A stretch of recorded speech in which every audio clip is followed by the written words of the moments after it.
O que aconteceu aqui no estádio Beira-Rio foi um massacre. O Inter, precisando dar a resposta depois da derrota para a equipe do Bahia, pegou um Santos cambaleante da zona de rebaixamento e atropelou. Fez o que tinha que ser feito com o retorno de jogadores importantes e mostrou que o seu lugar na tabela não é na parte de baixo, não é na briga por rebaixamento. Dando de novo, quem sabe, a expectativa de uma recuperação épica dentro do Campeonato Brasileiro. Por quê? Porque esse jogo e essa atuação foram épicos. Sim, 7-1. O Inter meteu o 7-1 em uma das camisas mais pesadas do futebol mundial. E a gente fala tudo sobre essa goleada, com uma atuação de gala do time de Kudê, agora aqui no A Dupla.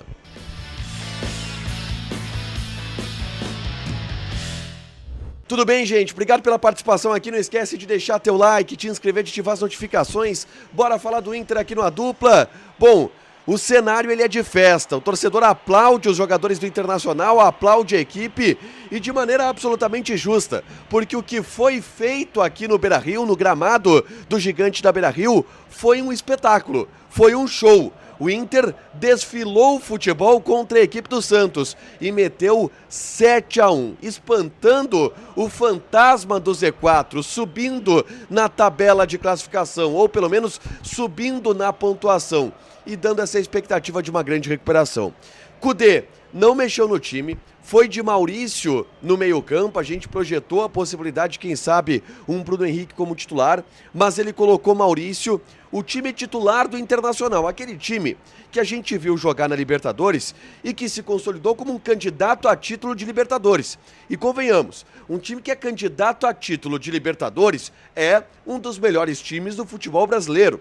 Só que a gente sabe que na campanha do Brasileirão, isso acabava não sendo retratado, isso acabava não sendo dito, porque o Inter joga muitas partidas desfalcado, porque o Inter em alguns jogos atua melhor e perde gols, e tinha que afastar tudo isso porque esse jogo era um confronto direto. E o que a gente viu foi uma equipe mobilizada, atenta, focada e com qualidade, porque a gente sabe que esse time do Inter tem qualidade quando todos os jogadores estão na sua melhor forma. E hoje estiveram. Bom, o Inter logo no começo, o Inter arranca o jogo fazendo um gol com o Wanderson, que fez grande partida, foi desafogo do Internacional, muito bom o jogo do Wanderson. Ele recebe uma bola do Valência, abre pelo lado esquerdo, passa pelo marcador, bate cruzado e o zagueiro do Santos, o Kevson, bota a bola para dentro da rede, fazendo 1-0 para o Internacional. E em todo momento o Santos não conseguiu respirar, o Santos não conseguiu passar do meio campo, o Santos não conseguiu assustar o Rocher de alguma maneira. Acho que o Rocher, no primeiro tempo, depois até fez uma defesa e uma cobrança de escanteio, o Santos colocou uma bola na trave no segundo tempo, mas o Rocher teve pouco trabalho, porque o Inter dominava as ações da defesa, meio campo até o ataque, e um ataque com alternativas criativas.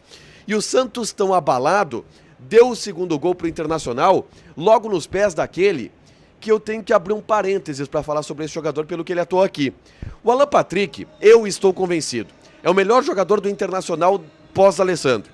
Se a gente tiver eras do Inter, e a era da Alessandro obviamente foi uma era gigantesca, maravilhosa, brilhante, por tudo que o Alessandro jogou e conquistou aqui, em termos de qualidade técnica, o Alan Patrick é o maior e melhor jogador do Internacional pós-Alessandro. O Alan Patrick é craque. O Alan Patrick é gênio. Ele recebe um passe do Dodô, lateral esquerdo do Santos, o presente, domina a bola. Ele, o marcador e o goleiro. Entorta o zagueiro adversário e dá uma cavadinha para marcar um dos gols mais bonitos que o Beira-Rio viu ao longo dos últimos anos. E esse gol mata completamente a equipe do Santos. E era só questão do Inter encaixar as finalizações para empilhar gols e construir uma goleada histórica como construiu. E aí foi.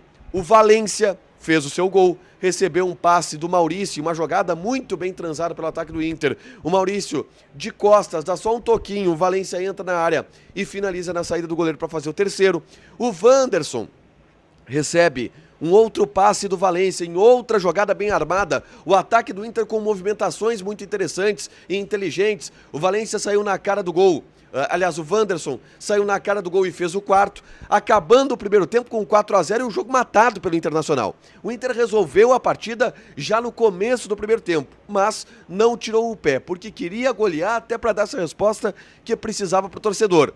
E no segundo tempo, quando a gente imaginava que o Inter iria administrar, o Inter não tirou o pé e fez o quinto num chutaço do Bustos de fora da área. O sexto e um golaço do Ener Valencia, o Alan Patrick, que joga um absurdo de bola, descobre o Ener Valencia na ponta esquerda, o Valencia limpa, chuta de pé direito na gaveta, uma paulada indefensável, um golaço de Ener Valencia aqui, de novo mostrou, tem qualidade, tem velocidade, é um atacante diferenciado, precisa ainda, acho que perder um pouco, ou ter um pouco mais de tranquilidade na frente do gol, mas ele é um baita do atacante, ele é um atacante monumental, o Ener Valencia, mostrou isso aqui hoje contra o Santos, fez o sexto gol.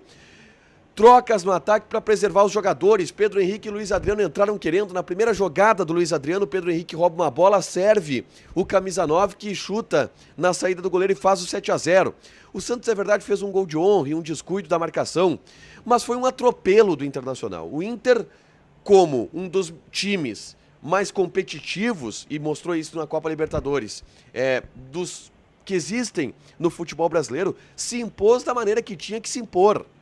E colocou o Santos, que é um time que briga pelo rebaixamento, com todas as dificuldades que o Santos tem, em seu devido lugar. O Inter mostrou o tamanho da diferença de um time que é competitivo no cenário do futebol brasileiro e não estava mostrando isso no Brasileirão, a diferença desse tipo de time pro Santos. E que vamos lá, tá? Vocês vão falar, o Santos é morto. O Santos há 2 semanas ganhou do Palmeiras no Allianz Parque. O Santos meteu 4-1 no Vasco, que é o próximo adversário do Internacional. O Santos é um time que oscila e que tem muitos defeitos e mostrou eles aqui no Beira-Rio. Mas 7-1 do Inter no Santos não dá para colocar só na conta do adversário. O Inter teve muitos méritos para construir essa goleada. E mostra, tem potencial, gente. O time do Inter é um bom time de futebol. Tem que seguir jogando assim. Se seguir jogando assim contra Vasco, Coritiba, América Mineiro, tu pode engatar uma sequência de 5 vitórias, 4 vitórias, depois do que jogou também no Clássico Grenal, e aí tu já entra em uma outra briga. O Inter jogou demais no Beira-Rio, atropelou o Santos e o 7-1 mais do que merecido, vai ficar na história desse estádio. Deixa teu like, te inscreve, ativa as notificações, a gente vai ter mais conteúdo aqui no canal, claro, toda a repercussão dessa goleada histórica do Internacional contra a equipe do Santos. Beijo!